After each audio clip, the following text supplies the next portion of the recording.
लाला जी, आपके मरने के साथ ही साथ आपके कर्मों का फैसला हो रहा है। कुछ कर्म स्वर्ग के हैं, कुछ नरक के हैं। कहाँ पहले जाना चाहते हो? बोले जहाँ 2 पैसे का फायदा, वहां ले जाओ। अब चाहे नरक ले जाओ या स्वर्ग ले जाओ, 2 पैसे का फायदा होना चाहिए। वो जो 2 टके का फायदा दिखाई देता है, उसमें जिंदगी भी 2 टके की रह जाती है। सारी जिंदगी फायदा ढूंढते ढूंढते हर जगह फायदा है। और कमाल ये है कि बेटा बेटी पैदा होते भी हिसाब व्यापार वाला है। बोले घाटो, बेटी होगी ना, घाटे का ही मामला है। बेटा हो गया तो फायदा देगा। भले ही वो सारी जिंदगी रुलाए, आखिर में सारे 10,000 करोड़ लेके बैठ जाए और पिता को फ्लैट में भी रहने ना दे, किराए के फ्लैट में। उदाहरण देने की जरूरत नहीं, याद सबको है। कुल मिलाकर हम ये समझ सकते हैं कि हम किस स्वभाव के व्यक्ति हैं, उसी स्वभाव के अनुसार हम व्यवहार करने लग जाते हैं। क्षत्रिय स्वभाव वाला व्यक्ति जो है, मारेंगे मरेंगे, झुका के छोड़ेंगे, घुटने टिका देंगे, हार नहीं मानेंगे, आखिर तक लड़ूंगा, छोड़ूंगा बिल्कुल नहीं। वहां स्वभाव अलग है। वहां मारने मरने का, मिटने का, झुकाने का, दबाने का, तोड़ने का, गला देने का, मिटा देने का स्वभाव दिखाई देता है। ऐसा व्यक्ति प्रार्थना भी ये कहता है, मैं अपनी जान की बाजी लगा करके भी तुझे चाहता हूं परमात्मा, सब कुछ अपना गलाने को तैयार हूं। यहां स्वभाव अलग है। जहां एक सेवा वाली वृत्ति होती है, वहां दास वृत्ति कहलाती है। वहां भगवान से आदमी ये कहता है, तू सब कुछ है, मैं तो दासों का दास हूं, तुच्छ हो, अकिंचन हूं, कुछ भी नहीं, तेरी सेवा करूंगा, भक्ति करूंगा, तेरे लिए सब कुछ करने को तैयार हूं। ज्ञान वाला व्यक्ति जो है, वो ज्ञान का दीप जलाऊंगा, बुद्धि का प्रकाश फैलाऊंगा, जगूंगा, जगाऊंगा। अलग अलग तरह की भाषा हम लोग बोलते हैं। मैंने संक्षेप में कर दिया जिससे आप संकेत में समझ सकें। सार में हम ये कहेंगे कि अलग अलग स्वभाव के लोग हैं। कृष्ण भगवान ने सबके स्वभाव को ध्यान में रखकर 3 मार्गों का वर्णन किया।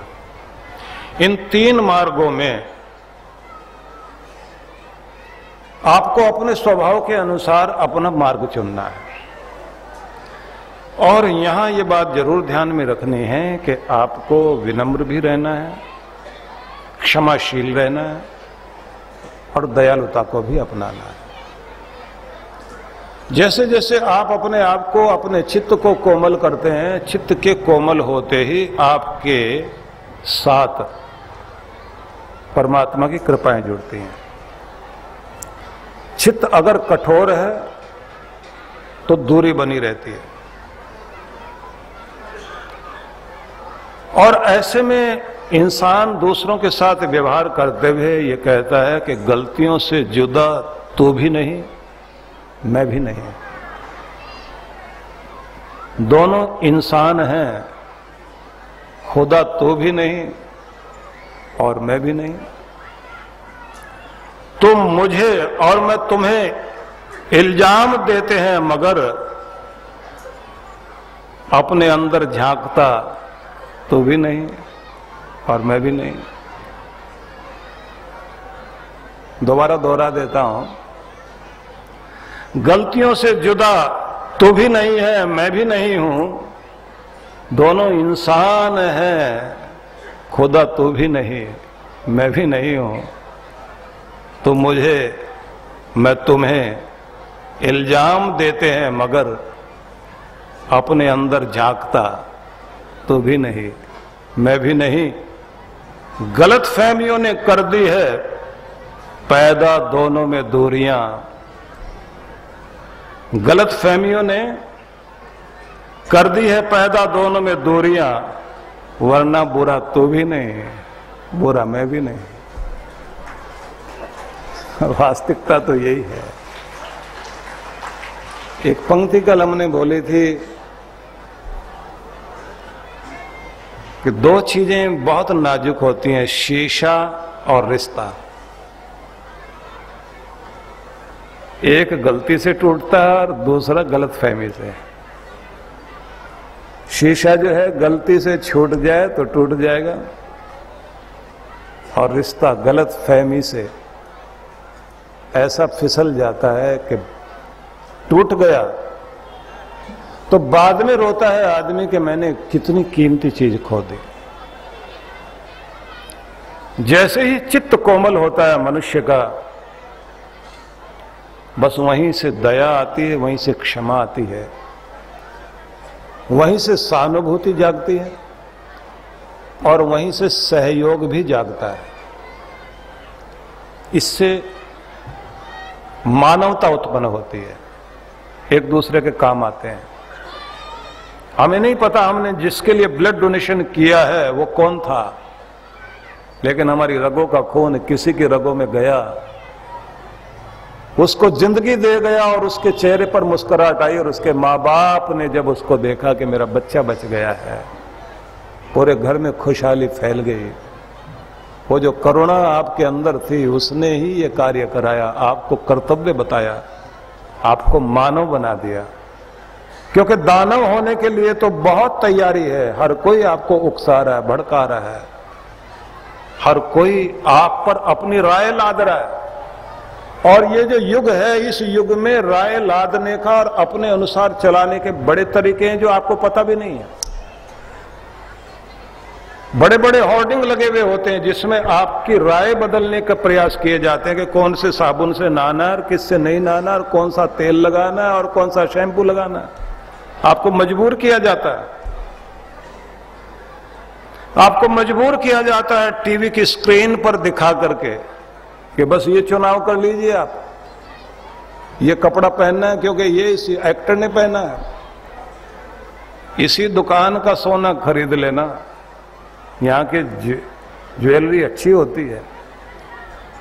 सोना सब जगह, परमात्मा का सोना एक जैसा है, लेकिन राय दी जाएगी और आप राय लेते हैं। आप लेना नहीं चाहते, बार बार आपके दिमाग में राय दी जाती है। राय साहब आजकल वैसे नहीं जैसे अंग्रेजों ने बनाए थे। अंग्रेजों के यहाँ जो है सर साहब, राय साहब बहुत सारे थे। आजकल होर्डिंग से भी आपको राय दी जा रही है, विज्ञापन सारे आपकी राय बदलते हैं। और रही सही चुनाव में जब ये पहले ही जो आंकड़े आ जाते हैं ना, वो भी सब राय बदलने में लगे हुए हैं। इस बार कौन जीतना और कौन नहीं जीतना, राय बदलने के लिए आपके सिर्फ इतने ही लोग नहीं हैं। आपके घर में जो टीवी के ऊपर धारावाहिक चल रहा है वो भी राय बदलने को तैयार है। बूढ़ी बूढ़ी माँ को बड़ी बड़ी चालें खेलने के लिए तैयार किया जा रहा है। बच्चों को हिंसा के लिए उकसाया जा रहा है। आपकी मनस्थिति को चेंज करने वाले थोड़े बहुत नहीं हैं, बहुत लोग हैं। रही सही कसर वो पूरी कर रहे हैं जो आपको गाने में बोल रहे हैं, गाना गवा करके बच्चों को। फिर विज्ञापनों में भी वो तरीका आ गया कि आपको थोड़ा सा मनोरंजन दे करके वो बता रहे हैं। बल्ब का ही विज्ञापन है, वो कहते हैं घर के सारे बदल दूंगा। उनके तरीके हैं।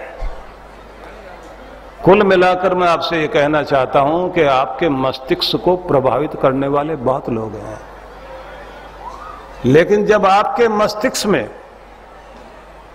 ये बाहर का प्रभाव न रहे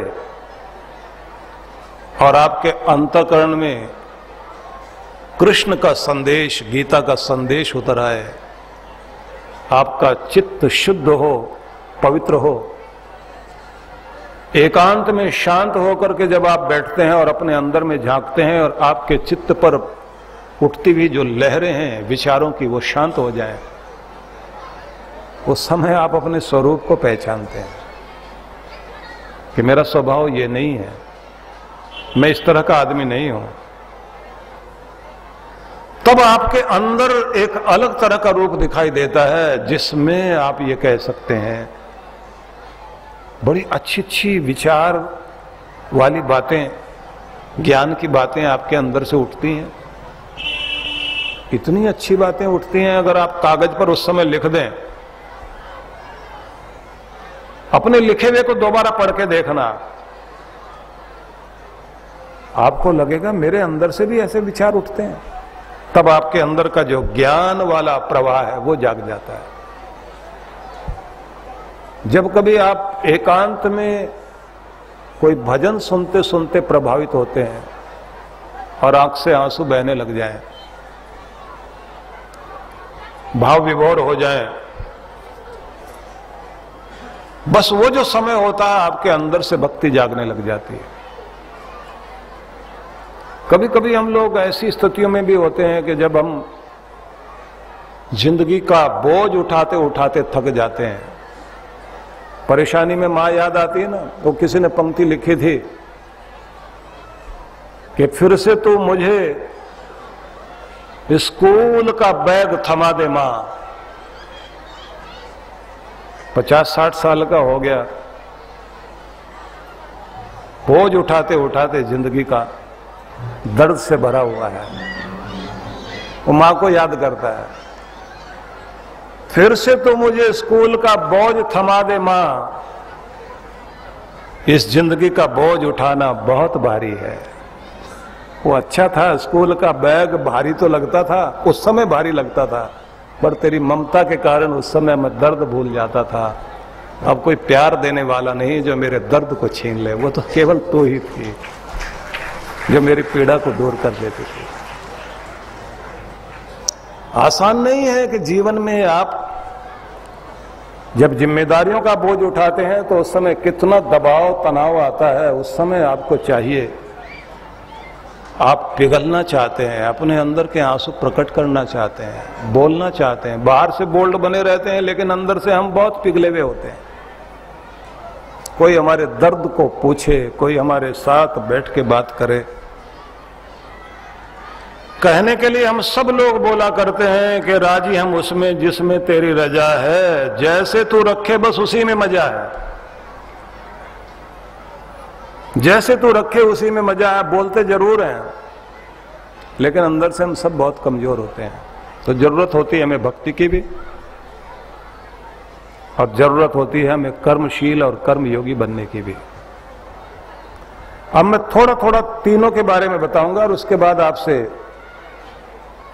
उस तरफ ले जाने की आपको कोशिश करूंगा कि आप ये पहचान सकें कि आप कौन से स्वभाव के व्यक्ति हैं और आपको कौन सा मार्ग अपनाना चाहिए। सबसे पहले कर्म योग की बात हम करते हैं कि प्रत्येक व्यक्ति को जिंदगी के आखिरी लम्हे तक भी कर्मशील बनकर जीना पड़ेगा। कर्म से आप भाग नहीं सकते, क्योंकि ये संसार आपकी कर्म भूमि है।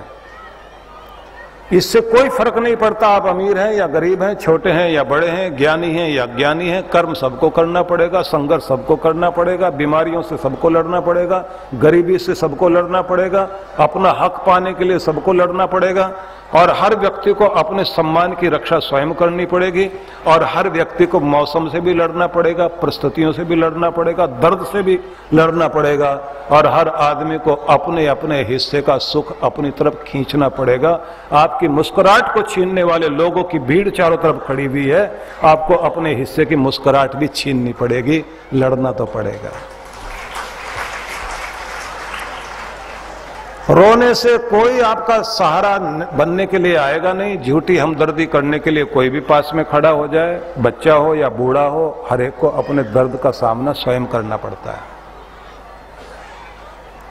परीक्षा लेने के लिए जब भाग्य दुर्भाग्य बनकर सामने आता है तो बिल्कुल अकेला कर देता है आदमी को, इतना अकेला कर देता है कि घर के अपने लोग भी अगर हॉस्पिटल में खड़े हुए हों तो डॉक्टर मिलने नहीं देगा, वो कहेगा कि इनको तंग नहीं करना। अकेला पड़ा हुआ व्यक्ति, उससे भी ज्यादा पीड़ा वाली स्थिति वो होती है जब नाक में भी ऑक्सीजन लगी हुई है, मुंह से भोजन दिया जा रहा, गले में भी कुछ लगा रखा है और पूरे शरीर को अलग अलग तरह के यंत्रों से कोई ना कोई चीज साथ जोड़ रखी है। करवट लेना चाहता है आदमी, करवट नहीं ले सकता।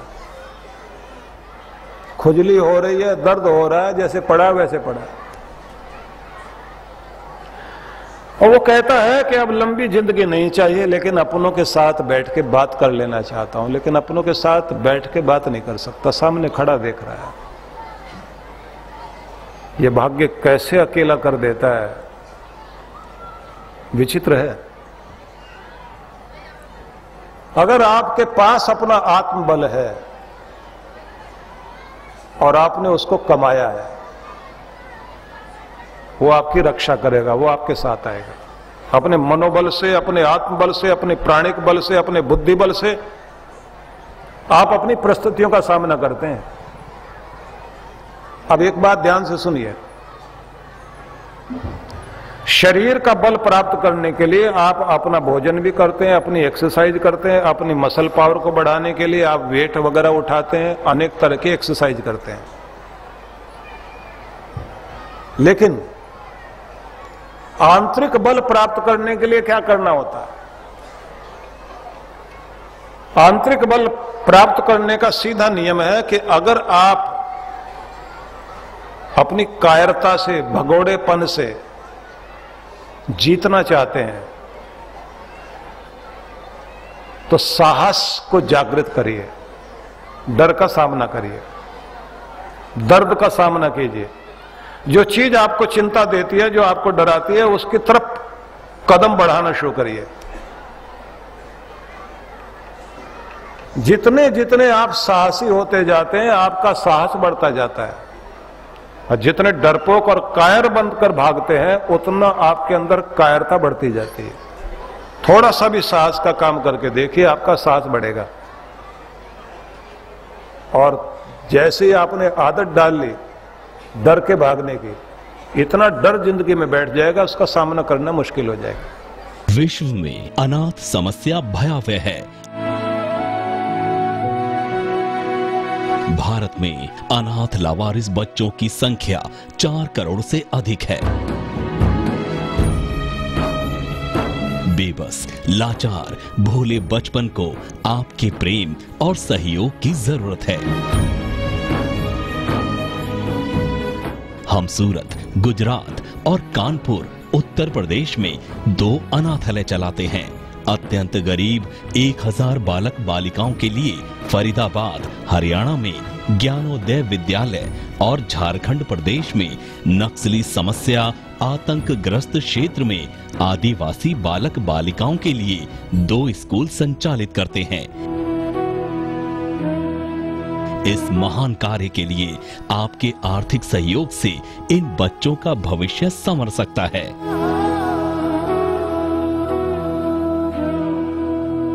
यदि आप विश्व जागृति मिशन की इन बाल विकास योजनाओं से जुड़ना चाहते हैं तो संपर्क करें। विश्व जागृति मिशन, आनंद धाम आश्रम, नांगलोई, नजफगढ़ रोड, बक्करवाला मार्ग, नई दिल्ली 110041। दूरभाष 0114710283456 और 28344767। Toll free number 1800118188। जीवन संचेतना लाखों पाठकों की बुद्धि को सच्चेतना से और हृदय को सद्भावना से परिपूर्ण करने वाली मासिक पत्रिका जीवन संचेतना। ये देववाणी है परम पूज्य श्री सुधांशु जी महाराज के उपदेशों को पढ़ने एकमात्र समान उपयोगी मासिक पत्रिका जीवन संचेतना। सदस्यता शुल्क भारत में,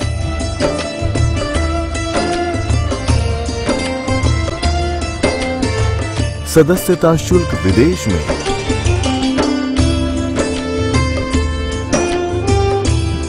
यदि आप जीवन संचेतना की सदस्यता प्राप्त करना चाहते हैं तो इस पते पर संपर्क करें।